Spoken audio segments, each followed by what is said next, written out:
It's 2026, and if you're serious about maximizing your credit card points and miles, this is the time of year that you want to rationalize your setup. After 10 months of international travel in 2025, I've concluded that a lot of great credit cards don't survive real travel. So today, I'm breaking down the cards that I'm dumping in 2026, which include great American Express and Chase cards that don't make the cut unless the retention offers are strong. And at the same time, a few cards have proven that they actually deserve a permanent spot in my wallet, at least for the next 12 months. This isn't theory or a plan for referrals. This is what survived 10 months of real bookings, real redemptions, and real international travel. Let's get into it. For those new to the channel, I'm Richard Debs from R2 Travel Rewards, and I'm an avid traveler. Now, if you're watching this, you likely want to know how I go about my decision making regarding acquiring credit cards to help facilitate my international travel. 10 months of international travel in 2025 was awesome, but it's now 2026 and I'm traveling internationally for all 12 months this year and living on credit cards. I'm coming to you live from Cape Town, South Africa. I landed on January 1st flying on Condor in business class prime seating, which is the only way to fly on Condor if you can swing it. If you don't know what Condor business class prime seating is, check out this video. Feel free to hit me up in the chat section of my website, boomacompany.com, if you have personal or targeted questions about your situation. I'll actually respond. Channel members get priority responses. Be sure to leave a like on this video and subscribe before hitting me up on my website. Before we talk about specific credit cards, here's the framework that I'm using for 2026. Because without this, credit card decisions turn into vibes, annual fee excuses, and justifications. Every card in my wallet has to earn its place in one of two ways. We have short-term goals and we have long-term goals. For short-term goals, how efficiently does this card help me accumulate transferable points that I can actually redeem? That means strong multipliers in the categories where my spend actually lands. It also means transfer partners that I consistently use, not what works well for others, but what actually works for me. And spoiler alert, Delta, you don't make the cut. And it also means flexibility when my plans change. Now for long-term goals, does this card help me build status and leverage that compounds? I'm talking airline status, hotel status, and operational benefits that matter when things go wrong. And trust me, if you travel as much as I do, things are definitely gonna go wrong. Damaged luggage, a stolen or lost item, or scraped rims on your car rental. Here's the rule that simplified everything after 2025. If a card doesn't clearly advance one of these goals, it's gone. And if it tries to do both but excels at neither, it's usually the first cut. So with that framework in mind, let's talk about the cards that didn't survive. These cards aren't being canceled because they're bad. They're being canceled because they no longer justify their place in my highly optimized setup. And unless the retention offers are exceptional, they're gone. It shouldn't come as a surprise that the Chase Sapphire Reserve is the first card on my chopping block. The Chase Sapphire Reserve no longer fits my strategy. Frankly, it has had marginal impact on my setup, and I've always kept the card because Chase is the dominant player in the credit card space, and I make YouTube videos on credit card points and miles, so naturally I've kept the card. But let's be clear, I think that Chase cards lack motion, and I predict even slower growth in 2026. Gone are the days where back in 2022 and 2023, all the fanboys on here couldn't help themselves but parrot Chase and Hyatt as though it was state-sponsored propaganda. Nothing wrong with championing a setup, but I just didn't see the value, given that there were better setups to be had with less friction. From a points perspective, the Chase Sapphire Reserve doesn't dominate. The earning isn't best in class, the benefits aren't best in class, and the value is increasingly dependent on portal math and coupon credits. From a status perspective, it offers almost nothing that's coveted. And when I compare it against Citi's earning power, Bilt's innovation, and Atmos's status acceleration and international earnings, the reserve simply doesn't justify its bloated annual fee of $795. So unless Chase comes back with a retention offer that's meaningful, this card is done. Now my second breakup is the Amex Platinum. This one hurts, but it's time.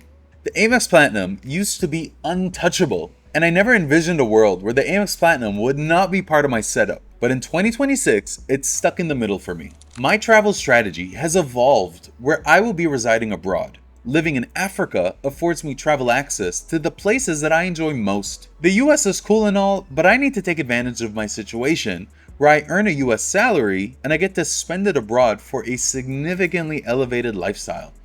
From a short-term points perspective, the Platinum is weak. And from a long-term status perspective, many of the benefits turned out to be duplicative.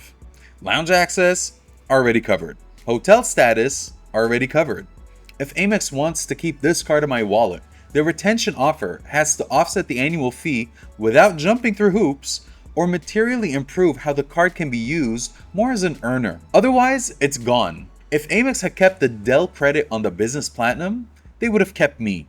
Now the third cancellation is the Amex Delta Reserve. This one's the most obvious to cut. The Delta SkyMiles Reserve is a premium card that's built for a strategy that I'm no longer running. Delta status is expensive to maintain. SkyMiles are increasingly difficult to redeem at favorable rates, and the card's value is heavily tied to loyalty that no longer aligns with how I fly. The companion certificate is nice if you fly Delta domestically enough to use it easily, but for my travel patterns, it's unreliable. So I'm downgrading to Blue and dumping my other Delta cards as well. Now let's talk about the cards that actually survived. These aren't keepers because of branding, they're keepers because they performed well under pressure. My first keeper card is the Alaska Airlines Atmos Summit card. The Atmos Summit card is not just a credit card, it's a strategy accelerator. There's no hyperbole here, this card is S tier. If you don't own it, I don't know what you're waiting for. It supports airline status that actually compounds. There's an achievable pathway to elite status, upgrade leverage for domestic travelers, and alignment with how I redeem Atmos awards with partners at very fair redemptions. This card earns an enthusiastic spot in my portfolio, and as of today, pre-bilt 2.0, it's the most valuable card in my setup, and I've yet to step foot on Alaska Metal. My second keeper card is the City Strata Premier. The City Strata Premier quietly became one of the most efficient points engines in my wallet. It's got strong multipliers, transfer partners that I actually use, and no friction. And it goes without saying that my entire suite of City Magnificent cards stays. Check out my City Magnificent 5 setup and how to acquire it if you're not plugged in. You spend, you earn, you transfer, and you redeem ideally on American Airlines. I love that City has come back stronger than ever with their Strata line and American Airlines, and your boy loves a good comeback story. Now my third keeper card is bilt 2.0, the future version, not this beat up version. Guys, look at my card. Are you surprised that I have bilt Platinum status? I work this card to the bone. Whatever bilt 2.0 becomes, whether it's premium, status focused, or structurally different, it's already foundational in my setup. Bilt turns unavoidable spend, namely rent and mortgage, previously unaddressed in a meaningful way, into transferable currency. Unless something goes wildly off course, bilt is staying. I refuse to fan the flames of the rumors on the 3 new bilt cards. There's already plenty of that going around. I'm gonna stick to the facts and share my honest opinion with you when the cards are launched. So stay tuned for my comprehensive bilt 2.0 video on January 14th. Alright, let's talk about my keeper hotel cards. My strategy here is all about holding hotel cards for free suite upgrades. First is the Hilton Aspire. This card used to automatically convey Hilton's highest status of Diamond, but effective January 1st, Hilton unsurprisingly introduced a new top tier status called Diamond Reserve for true Hilton loyalists. Now, I'm not mad at Hilton for doing this. I'd argue that it wasn't fair to Hilton loyalists who qualified for status with actual hotel stays, while others like me were able to achieve the same elite status just by holding a credit card. So my hope is that Platinum status will still allow me to get upgraded at the Waldorf when I visit Shanghai next month. My next keeper hotel cards are the Ritz-Carlton, the Marriott Brilliant, and the Marriott Business. This trio of cards earns me status, elevates my stays at Marriott properties, and of course grants me free nights. I found that Hilton and Marriott statuses get the job done for my international travel. And by the way, I don't live in Hiltons or Marriotts when I'm home base in either Kenya or South Africa. I rent villas and apartments. Now here's the fun part. There are some cards that I keep just because I make YouTube videos about credit cards. However, I'm 100% focused on travel, international travel specifically. So if you're here to learn how to earn cash back or travel domestically within the US on points and miles, I'll rarely cover such matters. There are other channels that do a good job on that front. So the cards that I'm about to mention aren't bad at all, they're just not clearly justified for my personal use case just yet. So my first on the fence card is the Qatar Visa Infinite. By card list, coincidentally, Bilt's new credit card issuer. I actually love this card. I have Qatar Gold status, and I fly on Qatar Airways more than any other airline. I'm headed to China next month on Qatar Airways, and I have 3 additional major trips already booked to fly with Qatar in 2026. However, the issue is maintaining Qatar Gold status in year 3. I already have Atmos Gold status, so I don't really need 2 methods of holding One World Sapphire status. Avios are flexible if your redemptions align, and Qatar status is elite if Qatar is central to how you fly. It's powerful only if you can maintain it, so it stays on probation. My second on the fence card is the American Express Gold card, and it comes with a 2026 reality check. The Amex Gold is popular for a reason, but my 2026 travel plans changed the math. Most of my dining will be international, where Amex acceptance is inconsistent, US supermarket multipliers don't apply, and I can't utilize the credits abroad. The only credit that I consistently use is loading my Dunkin's gift card for the full $84 over the course of the year, and that's not enough to keep the card. This isn't a knock on the gold card, it's an acknowledgement for me that US lifestyle cards struggle for global travel. So the gold card also stays on probation. My third on the fence card is actually the Capital One suite. My Capital One suite of cards, the Venture X, the Saver Rewards, and the Quicksilver, is an enigma for me. Capital One has worked to make the Venture X less valuable, and it invalidates owning the Quicksilver. If you own the Venture X, the Quicksilver offers no value. The Saver Rewards is arguably the best card in Capital One's lineup, and it works very well with a Venture card. However, these cards will never get my attention because of Citi, Atmos, and Bilt.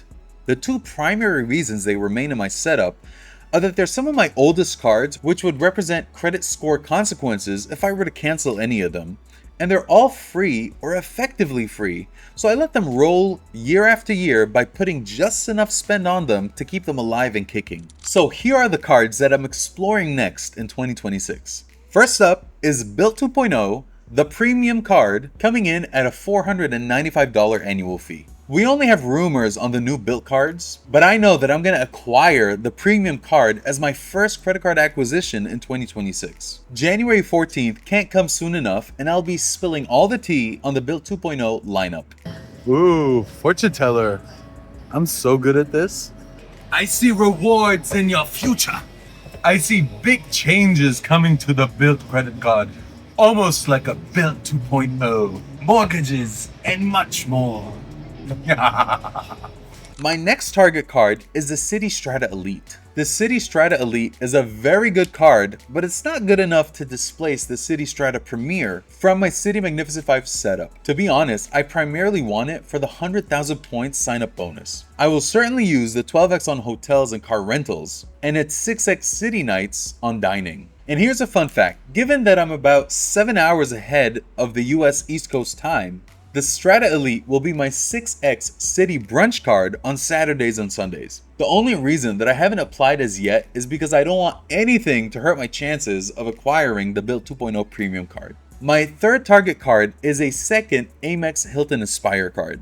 I get another free night certificate, reliable diamond status, and straightforward math. The value is there. The question for me is opportunity cost. I'll target it closer to the end of 2026. So if you're part of the Points and Miles game, or you endeavor to be part of our world in 2026, it's important that you perform this analysis each year. Which cards are getting cut? Which cards are earning permanent status? Which cards are on probation? And which cards are shaping your next strategy? Be sure not to treat credit cards as collectibles. They're just tools. I'm interested to know which cards you're dropping in 2026, which new ones you covet, and which ones remain an enigma to you. Thank you for watching until the end. Since you've gotten this far, it only makes sense to like, share, subscribe to this channel, and become a member for just $1 to help give it some visibility. As always, take care and be good to each other.